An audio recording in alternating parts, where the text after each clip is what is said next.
அதுவா டாக்டர் கண்ணாடி போட்டு டிப் டாப்பா செவப்பா இருந்தாரு.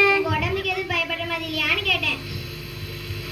எனக்கெல்லாம் ஒரு பிரச்சனை இல்ல, அவருதான் அட்மிட் ஆகணும் நினைக்கி போயிட்டாரு. என்னங்க சொல்றீங்க? ஆமா, என்ன நம்ம வீட்டுல சமையல்ல தூக்கலா இருக்குது.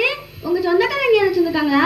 எப்படி கண்டுபிடிச்சீங்க? ஊர்ல இருந்து என் தம்பி வர, அதான் வான்கோழி பிரியாணி செஞ்சு வச்சிருக்கேன். எனக்கு இங்க வயிற்று வலி, அவனுக்கு வான்கோழி பிரியாணியா? எங்க வீட்ல இருந்து ஆட்டாந்தவங்களுக்கு பொறுக்காதே. சரி வாங்க, பாயசம் கொதிக்கு போது ஏலம் போட்டு இறக்குவீங்க, நான் அப்பளம் பொரிச்சிட்டு வரேன். அங்க பேர் வச்சா செண்பகமே செண்பகமே வெண்பொதிகை சந்தானமே. பாயசம் வருதுடா, பாயசம் வருதுடா, பாயசம் போடுதுடா. எம்மா செண்பகமே வெண்பொதிகை சந்தானமே.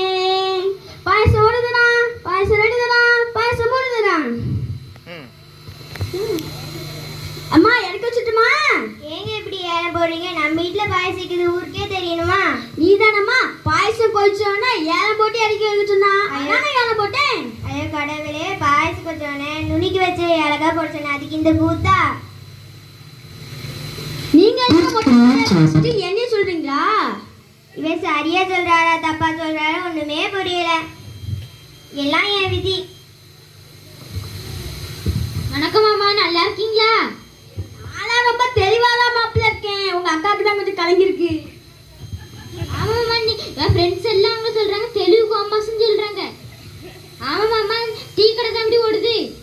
என்ன ஓடுதா? இல்லையா மாப்பிள்ள, காலையில இந்த இடத்துல தானே இருந்துச்சு. இருந்தா போய் பார்த்துட்டு வந்துடுறேன்.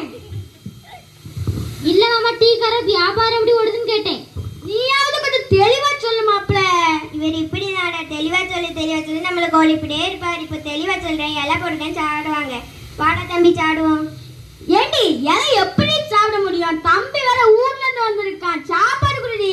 சாப்பிடுறதுக்கு தான் இலை போட்டிருக்கேன். வா தம்பி சாப்பிடுவோம். மாமா அப்ப நம்ம சாப்பிட்டு வரோம்.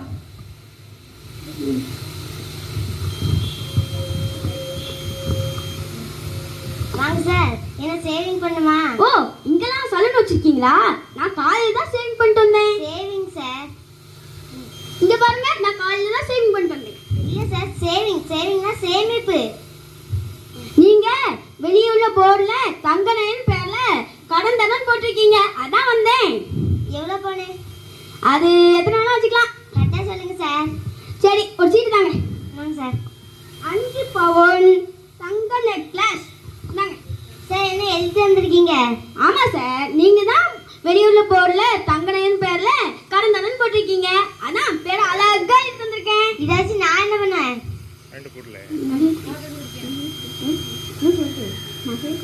நகை தாங்க சார். வெளியூர்ல போர்டுல இவ்வளவு தெளிவா போடலையே. நகை தாங்க சார். சரி நாங்க இல்ல கையெழுத்து போடுங்க. 10. ஒரு பவுனுக்கு 10,000னா 5 பவுனுக்கு 50,000 தாங்க சார். என்னங்க சார்? என்ன சார், நீங்க 10,000 தர 50,000 தரவே இல்ல சார். என்ன எழுதி வந்திருக்கேனே சார். நீங்க மக்கள் ரொம்ப ஏமாத்துறீங்க சார். சார் என்ன எழுதியிருக்கேன்? வருஷம் வட்டி கட்டிருங்க. என்ன வட்டி கட்டணுமா? நான் என்ன உங்ககிட்ட காசே வாங்கல, அதுக்குள்ள வட்டி கட்டணுமா? இப்பதானே தந்தேன் சார். சார் நீங்க தரவே இல்லை சார். நான் கைக்கு போட்டு போய் அப்படி தந்துருங்க. வட்டி கட்டிட்டு வாங்கிட்டு போங்க சார்.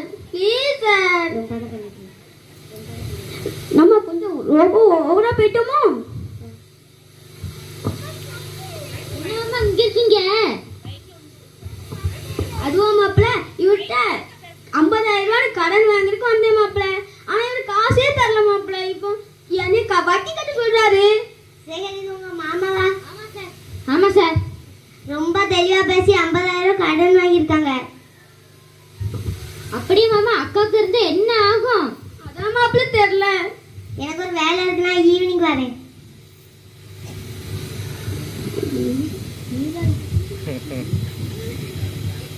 மாப்பிள்ள என்ன யார்ட்டையும் தெளிவா சொல்லுன்னு கேட்க மாட்டேன் மாப்பிள்ள. சூழ்நிலையை புரிஞ்சு நடந்துக்கிடுவேன். யாரும் தெளிவா சொல்லு கேட்கவே மாட்டேன் மாப்பிள்ள. வா மாப்பிள்ள நம்ம